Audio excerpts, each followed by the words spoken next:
नमस्कार साथियों। Along with all Sumedha Kataria talks की ऊर्जा अपरिमित श्रृंखला की 25वीं कड़ी में आपका स्वागत है। पॉडकास्ट पे आपका फीडबैक और सुझाव नए आयाम दे रहे हैं इस श्रृंखला को। दो श्रोताओं ने कहा कि सामान्यतः जजमेंटल होने या आलोचना करने की प्रवृत्ति पे भी कुछ कहा जाए। बड़ी सटीक सी बात कही है। बहुत ही सहज भाव है जज करना, जजमेंटल होना, निर्णय सुना देना किसी भी व्यक्ति, स्थिति, परिस्थिति पे, कंक्लूसिव कमेंट देना, और ऐसा हम एक साथ करते हैं। चाहे वो छोटी छोटी सी चीजें हों, हमारे साथ काम करने वाले मातहत या हमारे बॉसेस हों, या बड़े इश्यूज हों उन लोगों को लेके जो थोड़ा नेगेटिवली व्यवहार करते हैं और आहत करते हैं। ये हमारी सहज सी आदत जज करने की, पूरा सच जाने बिना, जानने की इच्छा रखे बिना आलोचना करने की, क्या सही है?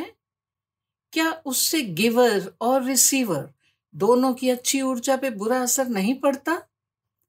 क्या है कोई पर्याय कि इस प्रवृत्ति से बचा जा सके? क्या हमें पता चलता है कि कब हम ऐसा कर रहे होते हैं और उसका संबंधित पे क्या प्रभाव पड़ेगा?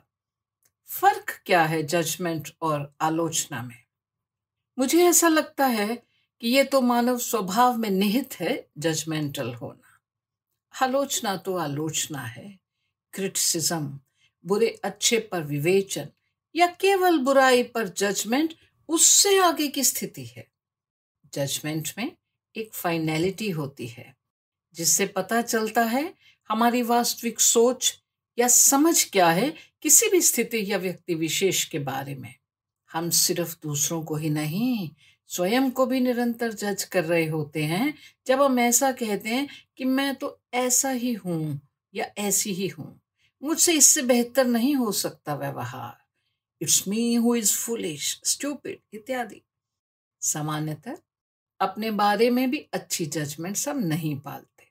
हालांकि ये तय है कि हम दूसरों को थोड़ा सा अपने से ज्यादा गलत जरूर समझते हैं और खुद को थोड़ा सा अधिक सही।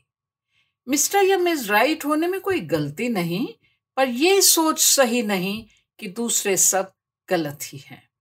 हमारा स्वयं को भी हमेशा नेगेटिवली जज करते रहना ठीक नहीं। इसका मतलब है कहीं हम में कुछ गांठें हैं या ऐसे नेगेटिव साइकिक इंप्रेशंस कि हम स्वयं को कटखड़े में ही खड़ा करते रहते हैं जब तक अपनी नजरों में गुनहगार न होते क्यों कर, दिल ही दुश्मन है मुखालिफ के गवाहों की तरह। वास्तव में जो चीज या व्यक्ति हमसे जुड़ा है उसके प्रति जजमेंटल होना हम में स्वभावतः शामिल होता है। हम तो मौसमों को भी कितना अधिक जज करते रहते हैं। It's an fully bad weather, it's a silly weather, ऐसा अक्सर सुना जा सकता है। और कोई खो जाता है हमारा तो दाता, खुदा, रब सब निर्मम, निर्मोही प्रतीत होते हैं। थोड़ा सा हमारा मूड सही ना हो तो वक्त ही खराब है, वक्री काल है जी। सत्ताधारियों को ज्यादातर हम नेगेटिव उपलम्भों से ही नवाजते हैं, ना कि पॉजिटिव एप्रिसिएशन से। जब हमें कोई कारण समझ ना आए अपनी दिक्कतों का तो दोष नियति पर। धार्मिक मान्यताएं तो हमें दूसरे धर्म की कम ही गवारा होती हैं और दोषारोपण बहुत आम है इस दृष्टिकोण से। न्यायपालिका में किसी को सजाए मौत देने के बाद प्रथा है कलम को तोड़ देने की, पर हम अपनी स्वीपिंग जजमेंट्स के साथ चारित्रिक असैसिनेशन के बाद भी रुकते नहीं और ये निरंतर प्रक्रिया चलती ही रहती है, चलती ही रहती है। प्रसिद्ध मनोवैज्ञानिक तारा ब्राग की एक कहानी के माध्यम से उन्होंने अपनी बात कहने का प्रयास किया है कि कल्पना कीजिए हम सैर कर रहे हैं और हमें एक प्यारे से पपी को अपनी ओर आते हुए देख करके एकदम स्नेह से लबालब भर जाते हैं, उसे बुलाने लगते हैं और जैसे ही वो पास आता है तो वो गुर्राने लगता है और हमें लगता है कि हमें काट लेगा, तो हमें एकदम गुस्सा या भयभीत हो जाते हैं, थोड़ा ध्यान से देखने पे हमें पता चलता है कि उस पपी का पांव अटक गया है किसी चीज में, तो हम एकदम फिर से सहानुभूति से भर जाते हैं, क्योंकि हम जान चुके होते हैं कि वो तकलीफ में है और दर्द महसूस कर रहा है। इस घटना से सीखते क्या हैं हम? कैसे जजमेंटल होना सही नहीं। सबसे पहली बात तो अपने आप को कसूरवार ठहराना सही नहीं। आखिर अपनी सुरक्षा के प्रति सचेत होना बनता है हमारा। जब हमें असुरक्षा घेरती है तो फाइट, फ्लाइट या फ्रीज मोड में आ जाते हैं और उन अनेकों कारणों को नहीं देख पाते जो दूसरे के व्यवहार को प्रभावित करते हैं। हम स्वयं डिफेंसिव मोड में आ जाते हैं और ये आम प्रतिक्रिया है। बस इस समय जरूरी ये होता है कि हम शाब्दिक रिएक्शन देने से पूर्व या एक्शन में आने से पूर्व तनिक ठहरें, रुकें। गुस्से या हर्ट में निकले शब्द लिखित हों या बोले हुए लौट के नहीं आते और केवल नुकसान ही पहुंचा सकते हैं।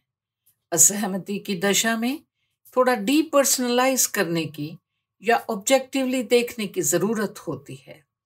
अगर हमें किसी के व्यवहार में कुछ अस्वीकार्य प्रतीत होता है तो इसका कारण उस व्यक्ति की अपनी कोई तकलीफ या मजबूरी हो सकती है जिसे बेनिफिट ऑफ डाउट दिया जाना चाहिए। किसी के दर्द को कम आंकना सही नहीं, क्योंकि हर एक कोई किसी न किसी रूप में संघर्ष कर रहा होता है। हाँ, कुछ उस संघर्ष को औरों की अपेक्षा बखूबी छिपा सकते हैं। कोशिश तो करें किसी की आधारभूत अच्छाई को देखने की, महसूस करने की। चाहे किसी में लाख बुराइयां हों, फिर भी कुछ अच्छा भी तो होगा दूसरे व्यक्ति में। एक मंत्र जस्ट लाइक मी को संज्ञान में रखना काफी हेल्पफुल हो सकता है, क्योंकि हर एक कोई अपनी स्थितियों, परिजन और अपनी सफरिंग से भी उसी तरह जुड़ा होता है जैसे हम, और वो भी उसी तरह ही गलती भी कर सकता है जैसे हम। हर कोई अपनी ओर से जिंदगी में सही ही दिशा चुनता है, और अगर वो हमें सही प्रतीत होने वाले मार्ग पे नहीं चल रहे तो इसका मतलब ये तो नहीं कि वो भटक गए हैं और सिर्फ हम ही सही हैं और सब गलत। ट्रैफिक में फंसने पे या किसी के गलत मोड़ काटने पे जैसे हम चिल्लाते हैं तो भूल जाते हैं कि कभी तो ये सब हमसे भी होता रहा है। 3 मुख्य आधार हैं जिससे हम जज करते हैं किसी को: मॉरल या नैतिक, सामाजिक या योग्यता के आधार पर। तदनुसार हम निर्णय देते हैं कौन अच्छा है या बुरा, सही है या गलत, योग्य है या अयोग्य, ईमानदार है या भ्रष्ट। जरा सोचिए, बीते सप्ताह आपने कितने लोगों को जज किया? 2, 3, 5 या 10? अगर आपने किसी को भी जज नहीं किया तो आप संत स्वरूप हैं, क्योंकि वास्तव में हमारी प्रवृत्ति जजमेंटल होती है और हम डे टू डे बेसिस पे किसी न किसी को जज कर ही रहे होते हैं। हमारी ये टेंडेंसी टू जज हमारे निजी दोस्तों या परिजनों के लिए नहीं होती। हाँ, काबिले गौर है कि अगर हम किसी बहुत करीब संबंध में भी जज करते हैं और अपने निर्णय सुनाने का मादा भी रखते हैं तो कहीं तय है कि संबंधों की धरा चटक रही होती है। जिनकी खातिर कभी इल्जाम उठाए फाकिर, वो भी पेश आए हैं इंसाफ के शाहों की तरह। आमतौर पे हम जजमेंटल उन व्यक्तियों के लिए होते हैं जिन्हें हम ज्यादा करीब से नहीं जानते। कभी बाद में हमें सच्चाई का पता चलता है तो हमें नेचुरली पछतावा भी होता है कि हमने उस व्यक्ति को आंकने में जल्दबाजी की। तब हमें ऐसा भी महसूस होता है कि हमारे बारे में भी तो लोग ऐसा ही करते होंगे। फिर भी हम ऐसा करते ही क्यों हैं? हम शायद दूसरे व्यक्तियों को वो आईना मान लेते हैं, मापदंड जिससे निर्धारित होता है हमारा दुनिया के प्रति और अपने प्रति रवैया। पर साथियों, judging others is about you, not the other person you are judging. हमारी जजमेंट से दूसरे व्यक्ति परिभाषित नहीं होते जितना हम परिभाषित होते हैं। हमारी जजमेंट्स इबारतें हैं, हमारे व्यक्तित्व पे अलिखित इबारतें, जिनसे व्यक्त होता है हम अपने बारे में कैसा महसूस करते हैं। कई बार ऐसा हम स्वयं को बेहतर महसूस करवाने के लिए करते हैं, पर अमूमन हमारी कंडीशनिंग, माइंड प्रोग्रामिंग की वजह से होता है ऐसा। हमारी असुरक्षा, इनसिक्योरिटी की भावना से भी उपज सकती हैं हमारी जजमेंट्स, जिनमें अन्य लोगों के विचार, स्मृतियां आग में घी का काम करते हैं। गैरों से सुना तुमने, गैरों से कहा तुमने, कुछ हमसे कहा होता, कुछ हमसे सुना होता।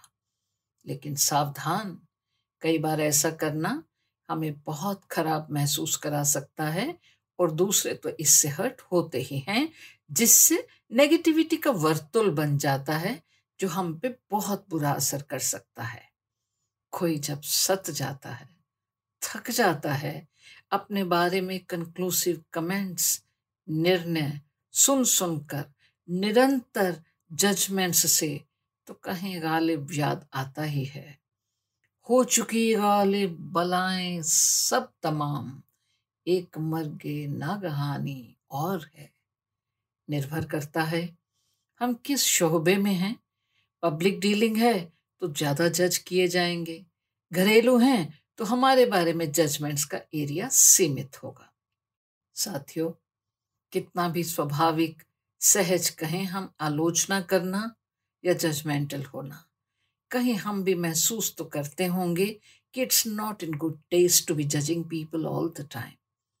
थोड़ा सा हमारा ठहरना, अपने आप को थोड़ी इंफॉर्मेशन से आगाह करना, तनिक अपने पे लेके सोचना कि कोई हमारे बारे में ऐसा कहे तो कैसा लगेगा, शायद हमारी इस प्रवृत्ति पे पॉजिटिव लगाम लगा सकता है, जिनसे संबंधों की सुदृढ़ता और हमारे सामाजिक दायित्व का सही वहन अच्छे से हो सकता है। जो हम देते हैं लौट के हमारे पास आता है, तो क्यों ना पॉजिटिविटी ही प्रेषित की जाए, चारसू फैलाई जाए कि हमारी ऊर्जा से दूसरों में गुडविल फैले और बेहतर बने हमारा परिवेश। अपने कमेंट्स से जरूर अवगत करवाइएगा। जल्द ही फिर मिलेंगे। जय हिंद।